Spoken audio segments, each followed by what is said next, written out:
Good day, I'm Dr. T and welcome to my office. So today I'd like to talk about essential oils. The word essential in the term essential oil doesn't have the usual meaning. So if I talk about essential fatty acids or essential amino acids, then I'm referring to compounds that are an essential part of your diet. Your cells need them, your cells can't make them, therefore you must eat them. Essential oils have a fundamentally different root for the word essential. In that case, it's the essence of, and they are going to be the essence of a plant. So plants will make all kinds of molecules. They're crazy chemists in there. Many of the compounds, we don't fully understand why they do. Some of them they make to communicate with other plants. Yeah, I know that's weird, but some plants do talk with each other. Other ones are made to communicate with, say, pollinators and attract them, while still others are used to discourage pests from preying upon the plant.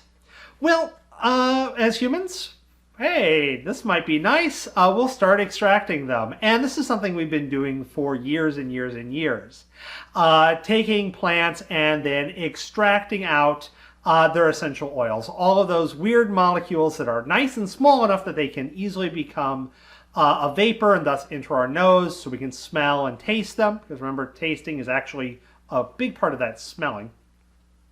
And we can extract those out, and because they are small, typically hydrophobic molecules, they are going to form an oil. Oil simply means a liquid hydrophobic compound.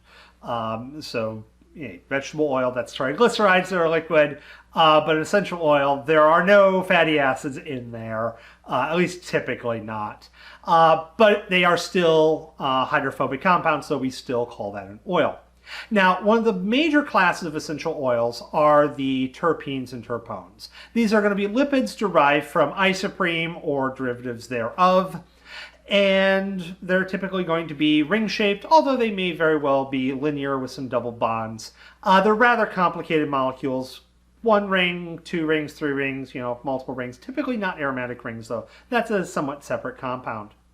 Now, essential oils will be made of literally hundreds of different compounds, many terpenes and terpenes, as well as alcohols, esters, aromatics, really anything you can shake a stick at.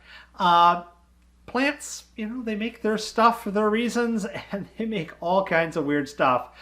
Some of which can be useful to us. Obviously, the flavor industry is a major industry, as well as the perfume industry. Perfume industry is an ancient industry, predating what we know of as chemistry by centuries, if not millennia. But of course there are other uses for these. Turpentine is essentially an essential oil from pine tree, and it's a wonderful solvent. Not used quite so much anymore. It's been replaced more with things like mineral spirits, etc. But hey, it's still a thing. So yeah, essential oils, they're more than what you think of. Unfortunately, these days, a lot of them have been overhyped, but that is not to say that some of them don't have specific uses where they are of use. Unfortunately, they have really been overhyped in many cases.